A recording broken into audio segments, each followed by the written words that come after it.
सो दोस्तों welcome to money stocks. इस video के अंदर दो कंपनीज के बारे में हम लोग बात करेंगे। हम लोग बात करना चाहेंगे विप्रो के बारे में और इन्फोसिस के बारे में। तो दोनों कंपनी के अंदर दोस्तों बहुत सारे लोगों को डाउट्स निकल के आ रहे, बहुत सारे लोगों को एक क्वेश्चन है कि कब हमें विप्रो और इन्फोसिस के अंदर बोनस का बेनिफिट मिल सकता है, या फिर कब हमें इन कंपनीज के अंदर स्प्लिट का बेनिफिट मिल सकता है, या फिर कंपनी कौन से ऐसे पैरामीटर्स देखती है ही बाद में आपको बोनस का अनाउंसमेंट करती है, स्प्लिट का अनाउंसमेंट करती है। तो उसके बारे में भी दोस्तों हम लोग डिस्कशन करना चाहेंगे। तो देखिएगा, बेसिक इन्फॉर्मेशन सबसे पहले हम लोग बात करेंगे कि किस तरह से आपको किस कंपनीज के अंदर हमें डिविडेंड मिलता है। सिर्फ इस कंपनी नहीं, जो दूसरी कंपनीज के अंदर भी दोस्तों जो आपको डिविडेंड का जो बेनिफिट मिलता है तो किस तरह से मिलता है। सबसे पहले जितना भी कंपनी अपना नेट प्रॉफिट जनरेट करती हो, okay, for an example net profit में से ही कंपनी क्या करती है, डिविडेंड पे करती है, और जो भी डिविडेंड देके जो अमाउंट बचती है वो रिजर्व्स के अंदर दोस्तों डाला जाता है। और किस तरह से आपको बोनस का बेनिफिट दिया जाता है, रिजर्व्स में से कुछ हिस्सा शेयर कैपिटल के अंदर कन्वर्ट किया जाता है, और शेयर कैपिटल में से इक्विटी शेयर्स के अंदर दोस्तों हिस्सा कन्वर्ट होता है, और उसके बाद ही हमें कंपनी की तरफ से बोनस की अनाउंसमेंट हो जाती है। तो दोस्तों अभी मैं आपके साथ एग्जांपल शेयर करना चाहूँगा। अगर कंपनी ने इस वक्त 10 करोड़ के आसपास या फिर 10 रुपीज़ का प्रॉफिट जनरेट किया, तो 10 रुपीज़ में से कंपनी क्या करेगी, 2 रुपये का यहाँ डिविडेंड पे करेगी। तो कितना अमाउंट बच जाएगा, 8 रुपीज़ का अमाउंट हमें बच जाएगा। तो जो 8 रुपीज़ है वो रिजर्व्स के अंदर दोस्तों डाला जाएगा, और जो डिविडेंड भी कंपनी पे करेगी प्रॉफिट में से, और कुछ हिस्सा कंपनी रिजर्व्स के अंदर भी दोस्तों डाला जाएगा। जब कंपनी के अंदर प्रॉब्लम्स हो, जब कंपनी के अंदर दिक्कत हो, उस समय ये अमाउंट कंपनी दोस्तों हर वक्त हमें यूज़ करती है, और इसी अमाउंट में से ही आपको दोस्तों बोनस का भी हमें बेनिफिट दिया जाता है। लेकिन सबसे पहले रीज़न क्या है कि क्यों कंपनी बोनस देती है, क्या कंपनी को भी इसका बेनिफिट है या फिर सिर्फ और सिर्फ शेयर होल्डर्स को इसका बेनिफिट है। तो सबसे पहले एक पॉइंट नोट करना, एक एग्जांपल के चलते हम लोग बात करेंगे। एक स्पेसिफिक कंपनी का प्राइसिंग हमें 100 रुपीज़ है, और 100 रुपीज़ के कंपनी के अंदर इतनी ह्यूज अमाउंट ऑफ तेज़ी आई कि कंपनी का प्राइसिंग 1000 रुपीज़ के आसपास पहुंच चुका है। यानी कि 100 रुपीज़ की कंपनी 1000 रुपीज़ के आसपास ट्रेड कर रही है।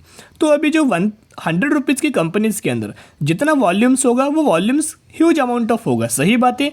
और जो 1000 रुपीज़ वाली कंपनीज के अंदर जो वॉल्यूम्स होगा तो वॉल्यूम्स के अंदर फॉल नज़र आएगा। तो वॉल्यूम्स के अंदर फॉल आते ही कंपनी के लिक्विडिटी के अंदर हमें प्रॉब्लम्स आता है। तो लिक्विडिटी के अंदर दोस्तों अगर प्रॉब्लम्स आएगा, उसके बाद अगर आप दोस्तों देखोगे तो कंपनी क्या करना चाहेगी, वॉल्यूम्स के अंदर वॉल्यूम इंक्रीज करना चाहेंगी। तो वॉल्यूम इंक्रीज कब होगा, जब कंपनी का शेयर प्राइस डाउन आएगा। ऐसे तो कंपनीज के अंदर गिरावट तो नहीं होगी, ओके। तो जिसके चलते कंपनी क्या करती है, बोनस के अनाउंसमेंट करती है। फॉर एन एग्जाम्पल 1:1 रेशियो के अंदर कंपनी ने बोनस का अनाउंसमेंट किया। तो अभी कंपनी का जो प्राइसिंग है 1000 रुपीज़ के आसपास है। तो इसका अगर डिवाइडेड बाय दोस्तों अगर आप 2 करेंगे तो जितना हमें कंपनी का प्राइसिंग आएगा 500 रुपीज़ के आसपास। तो अभी 1000 रुपीज़ वाली कंपनी 500 रुपीज़ के आसपास ट्रेड कर रही है। तो इसका मतलब यही होगा कि आपको 100 के बदले 100 शेयर मिल जाएंगे। सही बात है, अगर आपके पास 100 शेयर होंगे तो 100 के बदले 100 शेयर मिलेंगे।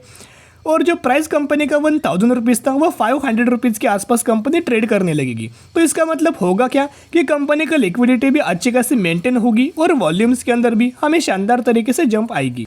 तो दोस्तों ये एक बेसिक फंडा मैंने आपके साथ शेयर किया। अभी हम लोग बात करेंगे विप्रो और इन्फोसिस के बारे में। तो विप्रो के बारे में सबसे पहले बात करना चाहेंगे। तो विप्रो का दोस्तों अगर आप बोनस हिस्ट्री देखोगे तो कुल मिला के विप्रो ने 13 बार दोस्तों शेयर होल्डर्स को बोनस का बेनिफिट दे चुकी है। सबसे पहले 1971 में सबसे पहले 1:3 रेशियो के अंदर बोनस का बेनिफिट दिया था, और रिसेंटली अगर आप देखोगे 2019 के ही अंदर हमें कंपनी ने रिसेंटली बोनस का बेनिफिट दिया है 1:3 रेशियो में। और उससे पहले अगर आप देखोगे तो 2017 में भी 1:1 रेशियो के अंदर बोनस का बेनिफिट दिया था, और उससे पहले अगर आप देखोगे 2010 में 2:3 रेशियो के अंदर हमें बोनस का बेनिफिट दिया गया था। यानी कि बेसिकली बोनस के मामले में विप्रो सबसे बड़ी कंपनी है, और सबसे ज़्यादा विप्रो के ही अंदर दोस्तों आपको बोनस का बेनिफिट मिल जाता है। क्या इन पैरामीटर्स के चलते हम लोग क्या पता चल जाएगा कि कब हमें बोनस मिल सकता है? नहीं, ओके। इस पैरामीटर्स के चलते, इन बोनस रेशियो के चलते आपको कोई भी दोस्तों प्रोडिक्शन नहीं होगा। लेकिन जितना भी कंपनी ने अभी तक का बोनस दिया है मैक्सिमम के अंदर 1:1 रेशियो के ही अंदर हमें बोनस के बेनिफिट शेयर होल्डर्स को मिल चुका है। तो बेसिकली जैसे कि मैंने सबसे पहले आपका सर एक पेज शेयर किया था, उसके अंदर हमने लिखा था किस तरह से आपको बोनस का बेनिफिट मिलता है। बोनस किस तरह से मिलता है, रिजर्व्स में से कुछ अमाउंट शेयर कैपिटल के अंदर कन्वर्ट किया जाता है, उसके बाद ही इक्विटी शेयर्स के अंदर कन्वर्ट होते हैं, और उसके बाद आपको बोनस का अनाउंसमेंट हो जाता है। वैसे ही सबसे ज़्यादा मेजर क्या है, रिजर्व्स। तो अभी हम बात करेंगे विप्रो के रिजर्व्स के बारे में। तो रिजर्व्स अगर आप विप्रो का देखोगे तो 53,000 करोड़, 64,000 करोड़, 70,000 करोड़। तो लगातार हमें रिजर्व्स के अंदर दोस्तों जंप है और आईटी सेगमेंट्स के अंदर huge amount of reserves company के पास बिलोंग करता है। तो ज़्यादा रिजर्व होने के कारण ही यही वो रीज़न है क्यों हमें आईटी सेक्टर के अंदर ज़्यादा आपको बोनस का बेनिफिट मिलता है। इसके पीछे का रीज़न है कि कंपनी के पास भर भर के हमें रिजर्व्स होता है। तो विप्रो के अंदर दोस्तों ह्यूज अमाउंट ऑफ पोटेंशियल देखने को मिल रहा है। तो अभी दोस्तों हम लोग बात करेंगे इनके मैक्सिमम के चार्ट पैटर्न के बारे में। तो किस तरह से कंपनी प्रिडिक्ट कर सकती है, किस तरह से हम प्रिडिक्ट कर सकते हैं कभी हमें अगला बोनस के बेनिफिट मिल सके। तो बेसिकली कंपनी का प्राइसिंग देखोगे 405 रुपये के ऊपर कंपनी ट्रेड करती है। तो एक इंपॉर्टेंट लेवल से इन्हीं लेवल्स को देख के एक स्पेसिफिक कंपनी या लेवल्स के ऊपर जब कंपनी ट्रेड करती है उसके बाद ही दोस्तों आपको विप्रो के अंदर बोनस के बेनिफिट दिया जाता है। तो यहाँ अगर आप लेवल्स देखोगे जब कंपनी 250 से लेकर 300 रुपये के आसपास ट्रेड करती है, सडनली कंपनी के मैनेजमेंट बोनस के अनाउंसमेंट करता है, यानी कि फिर हमें कंपनी के प्राइस के अंदर फॉल आता है जब कंपनी 300 से ऊपर होती है। यानी कि इनके मैनेजमेंट को क्या चाहिए, कंपनी का प्राइसिंग 300 से ज़्यादा नहीं जाना चाहिए क्योंकि इनके वॉल्यूम्स के अंदर फॉल आएगा। तो लेवल्स को डाउन करने के लिए ही ये क्या करते हैं, बोनस के अनाउंसमेंट कर देते हैं। और अभी कंपनी 405 रुपये के ऊपर दोस्तों ट्रेड करती है, हर एक पैरामीटर्स के अंदर जंप है और विप्रो के अंदर भी हमें पोटेंशियल बोनस रिगार्डिंग देखने को मिल रहा है। अभी दोस्तों हम लोग बात करेंगे इन्फोसिस के बारे में। तो इन्फोसिस के दोस्तों अगर आप सबसे पहले बोनस हिस्ट्री के बारे में अगर आप देखो तो कुल मिला के इन्फोसिस के अंदर आपको 8 बार बोनस का बेनिफिट मिल चुका है और विप्रो के अंदर 13 बार बोनस का बेनिफिट मिल चुका है। तो सबसे पहले कब इस कंपनी ने बोनस का बेनिफिट दिया था, 1994 में सबसे पहले 1:1 रेशियो के अंदर आपको इन्फोसिस के अंदर बोनस का बेनिफिट मिल चुका था। और 2018 में अगर आप देखोगे तो आपको इन्फोसिस के अंदर 1:1 रेशियो के ही अंदर हमें बोनस का बेनिफिट मिला था। तो इन्फोसिस के अंदर दोस्तों अगर आप देखोगे मैक्सिमम में हमें इस कंपनी ने 1:1 रेशियो के ही अंदर हमें बोनस का दोस्तों बेनिफिट दिया है। तो जिसके चलते देखिएगा दोनों कंपनी के अंदर सिमिलर तरीके से हमें पोटेंशियल निकल के आ रहा है। सबसे पहले आपको अगर विप्रो को बोनस का बेनिफिट मिलेगा, लेकिन उसके बाद आपको इन्फोसिस अनाउंसमेंट करेगा, या फिर सबसे पहले इन्फोसिस अनाउंसमेंट करेगा उसके बाद विप्रो की आपको अनाउंसमेंट हो जाएगा। तो अभी हम लोग बात करेंगे इन्फोसिस के रिजर्व्स के बारे में। तो इन्फोसिस का अगर आप रिजर्व्स देखोगे तो करंटली 72,000 करोड़ का रिजर्व्स हमें इन्फोसिस के पास भी नजर आ रहा है।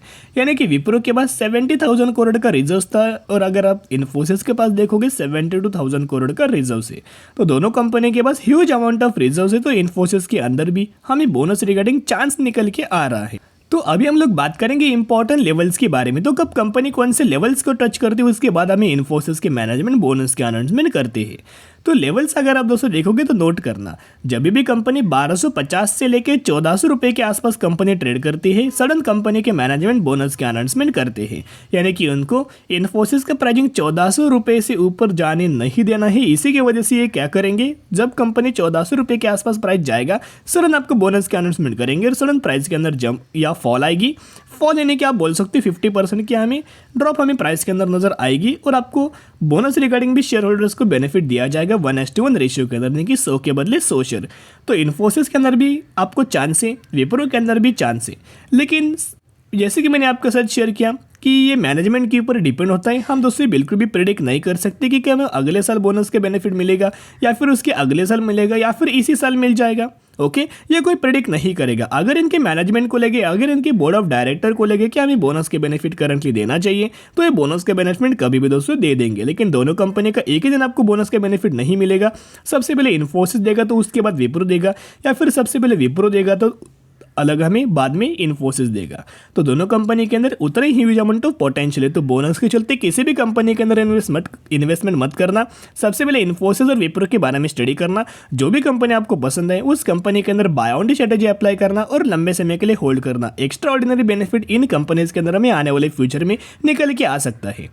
तो आपकी नज़र दोनों कंपनी के ऊपर रख सकते हो। तो आज के लिए इतना ही। अगर आपको वीडियो पसंद है जरूर वीडियो को लाइक शेयर एंड सब्सक्राइब कर सकते हो। फिर मिलेंगे, बाय।